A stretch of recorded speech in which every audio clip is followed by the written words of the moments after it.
Hello everyone, this video is about monopoly and per unit tax. Per unit tax कैसे monopoly में output and price को effect करेगा, तो ये देखने वाले हैं हम। वेरी इंटरेस्टिंग होने वाला है ये। तो सबसे पहले मैं आपको बताता हूँ कि जो पर यूनिट टैक्स है ये मार्जिनल कॉस्ट को इन्फ्लुएंस करता है, अफेक्ट करता है, देन ये आउटपुट एंड प्राइस को भी अफेक्ट करेगा। दूसरा केस हम देखते हैं जहाँ पे लंप सम हम टैक्स लगाते हैं, वन टाइम टैक्स लगा देते हैं, वो आउटपुट पे डिपेंड नहीं करता, पर यूनिट प्रोडक्शन पे डिपेंड नहीं करता।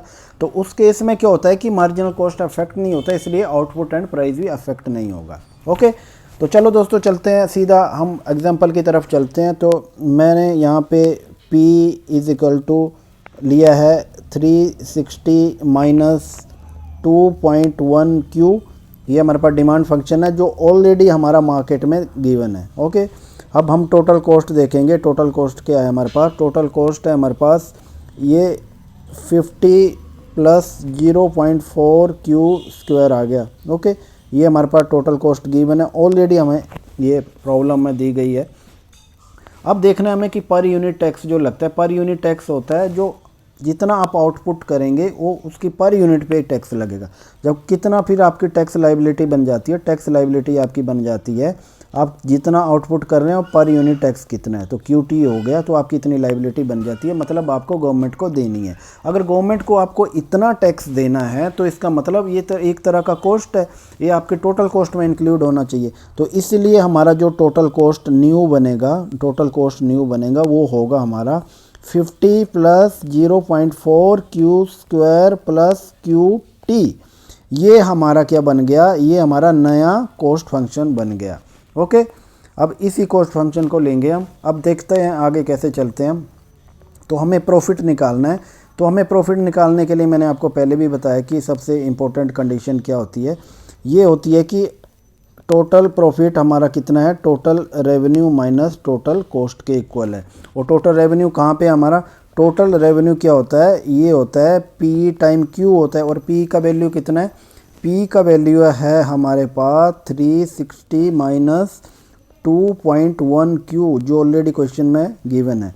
तो इसको Q के साथ आप मल्टीप्लाई कर देते हैं तो ये आ जाएगा 360 Q माइनस 2.1 Q स्क्वायर। ये तो ये हमारे पास टोटल रेवेन्यू आ गया। अब इनको हमें प्रॉफिट फंक्शन में सब्स्टिट्यूट कर देना है, total revenue and total cost को। बिल्कुल वेरी सिंपल है।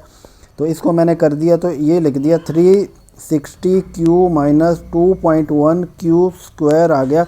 और माइनस में सारा जो कॉस्ट है तो माइनस ही हो जाएगा, तो ये आ जाएगा 50 minus 0.4 Q square minus QT। इसको थोड़ा सा आगे सिंप्लीफाई कर देते हैं तो ये हमारे पास आ जाएगा 360, तो वैसे ही रहेगा 360 Q आ गया।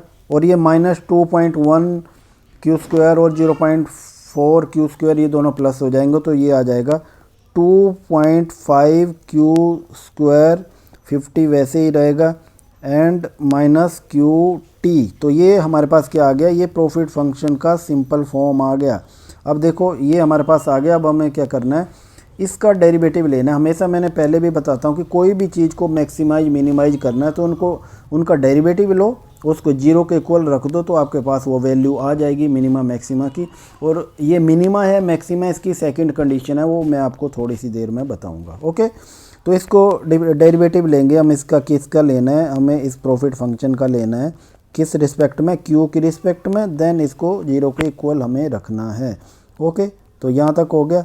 अब देखो इसका डेरिवेटिव लेंगे हम, तो 360 Q का 360 आएगा, Q हट जाएगा क्योंकि सिंगल है, ये कोई पावर नहीं है, एंड माइनस, तो इसका कितना आ जाएगा? इसका 2 के साथ करेंगे तो इसका आ जाएगा हमारे पास 5Q आ जाएगा। ये 5Q आ गया। और कांस्टेंट का तो जीरो ही होता है, और QT का है तो इसका T कांस्टेंट है यहाँ पे, तो ये T आ जाएगा। ओके, तो और इसको जीरो के इक्वल कर देंगे हम। ओके, तो ये आ गया हमारे पास। क्या आ गया? ये हमारे पास आ गया हमारा जो वैल्यू होगी हमारी, जहाँ पे हमारा प्रॉफिट मैक्सिमम होगा। ओके, तो आपको क्या करना है? सारे चीज़ों को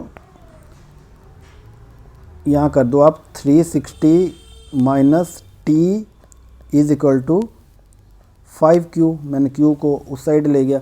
अब क्या करना है? जो भी ये सारी चीज़ें हैं इनको Q से आप 5 से डिवाइड कर दो आप, तो Q is equal to 360 minus T upon 5 आ गया। इसको और थोड़ा सा सिंप्लीफाई करेंगे तो ये आ जाएगा आपके पास 72 माइनस 0.2 टी। तो ये Q का हमारे पास वैल्यू आ गया। ओके, Q का वैल्यू आ गया हमारे पास। अब हमें देखना है कि हमें इसका इंटरप्रिटेशन कैसे करना है कि जो हमारे पास आया है। ओके, तो इसका इंटरप्रिटेशन करने के लिए हमें देखना है, हमें क्या करना है कि देखो टी के साथ जो कोफिशिएंट 0.2 है वो क्या बता रहा है। अब हमें देखना है कि Q में कितना चेंज होगा जब T में 1 यूनिट का चेंज होगा। तो इसका डेरिवेटिव ले लो, इसका डेरिवेटिव ले लेंगे तो आ जाएगा 0.2 माइनस आ गया। इसका मतलब ऐसा है कि अगर टैक्स में 1 यूनिट का चेंज होता है तो हमारा आउटपुट में 0.2 यूनिट का चेंज होगा। तो इससे हमें पता लग गया, हम इसमें टैक्स का वैल्यू डालते जाएंगे, उसके बेसिस पे हमें आउटपुट मिलता जाएगा। ओके, तो कितना सेंसिटिव है टैक्स के लिए हमारा जो है आउटपुट, ये हमारा पूरा कॉस्ट फंक्शन और डिमांड फंक्शन के कोफिशिएंट है जो भी है उन पे डिपेंड करेगा। ओके, यहाँ तक पता लग गया। अब आपको देखना कि आपका प्रॉफिट मैक्सिमम है या नहीं। तो आप कैसे पता लगाओगे? तो आपको पता है कि आपने पहला डेरिवेटिव जो लिया था आपने प्रॉफिट का डी अपॉन डी क्यू, ये कितना था आपके पास? ये था 360 minus 5Q minus T is equal to 0। Okay, ये टी की रिस्पेक्ट में ओके ये किया था हमने, क्यू की रिस्पेक्ट में किया था।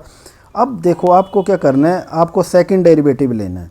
जब आप सेकंड डेरिवेटिव लेंगे, इसका सेकंड डेरिवेटिव लेंगे तो ये आ जाएगा -5 और हमेशा जो प्रॉफिट मैक्सिमम होता है उसकी कंडीशन ही यही है कि सेकंड डेरिवेटिव आपका नेगेटिव होना चाहिए। तो देखो मैं आपको इसमें बताता हूँ, ये आ गया। जैसे मैं आपको बता रहा हूँ कि ये आपका प्रॉफिट फंक्शन जा रहा है, जैसे ही आप डेरिवेटिव लोगे तो आपको ये वाला स्टेज पता लग जाएगा। तो आपने जैसे यहाँ पे डेरिवेटिव लिया तो ये 0 के इक्वल हो गया। अब देखो स्लोप नीचे की तरफ जा रही है तो नेगेटिव हो गई। इसका मतलब जब आप सेकंड डेरिवेटिव लोगे इसका तो ये लेस देन 0 होगा। तो यहाँ पे देखो -5 आ रहा है तो ये लेस देन 0 है। तो इसका मतलब क्या है कि हमारा प्रॉफिट था, ये प्रॉफिट मैक्सिमम या प्रॉफिट मैक्सिमाइजेशन वाली प्रॉब्लम थी। अगर ये पॉजिटिव आता तो इसका मतलब मिनिमाइजेशन वाली प्रॉब्लम थी। ओके, तो यहाँ तक आई होप कि आपको क्लियर हो गया। अब आगे चलते हैं, आगे देखते हैं कि अब हमें क्या करना है। अब हमें आपको पता है कि हमारे पास P इज़ इक्वल टू क्या था, ऑलरेडी P का वैल्यू हमारे पास दिया गया था 360, ये ऑलरेडी क्वेश्चन में दिया गया 2.1 और ये Q है। ओके, अब हमें क्या करना है कि इसमें हमें वैल्यू सब्स्टिट्यूट करनी है, किसकी? Q की। तो P का वैल्यू हमारे पास आ जाएगा 360 माइनस 2.1 और Q की जगह हम क्या कर देंगे, Q का वैल्यू कर देंगे, वो क्या है 72 माइनस 0.2 टी जो हमने कैलकुलेट किया है। ओके, तो इसको और सिंप्लीफाई करेंगे तो ये आ जाएगा 360 माइनस आ जाएगा, ये करेंगे आगे तो ये आ जाएगा 151.2 और आगे आ जाएगा प्लस 0.42 टी। ओके, ये हमारे पास आ गया। जब हमने P का वैल्यू, अब Q का वैल्यू सब्स्टिट्यूट किया तो हमारे पास ये P का वैल्यू आ गया। अब हमें देखना है कि टैक्स में 1 यूनिट का चेंज होता है तो P में कितना चेंज होगा। तो ये हमें कैलकुलेट करना है DP अपॉन DT, मतलब T में 1 यूनिट का चेंज हो रहा है तो इसमें कितना हो रहा है। तो इसका डिफरेंट डेरिवेटिव लेंगे विद रिस्पेक्ट टू T, तो ये आ जाएगा प्लस में हमारा 0.42। इसका मीनिंग क्या है, इसका इंटरप्रिटेशन कैसे करेंगे, मतलब टैक्स में अगर आप 1 यूनिट का चेंज करेंगे तो प्राइस 0.42 बढ़ जाएगा। ओके, आपका 1 यूनिट आप चेंज करेंगे तो प्राइस 0.42 यूनिट बढ़ जाएगा। ओके दोस्तों, तो ये काफ़ी हमने डिटेल में वीडियो में डिस्कस किया कि किस तरह से मोनोपोली में जो है टैक्स लगेगा। तो टैक्स लगेगा तो आउटपुट की कितनी सेंसिटिविटी होगी विद रिस्पेक्ट टू टैक्स, फिर प्राइस की कितनी सेंसिटिविटी होगी विद रिस्पेक्ट टू टैक्स। तो देखो जब T 1 यूनिट बढ़ेगा तो प्राइस 0.42 यूनिट ही बढ़ेगा। इसका मतलब जो कंज्यूमर जो पे करेगा वो 0.42 ही करेगा। जो रेस्ट ऑफ जो अमाउंट होगा तो हमारा कितना बचा, इसके बाद 0.58 या 58 जो बचा, 58% जो बचा वो प्रोड्यूसर को बियर करना पड़ेगा। Okay, thanks for watching.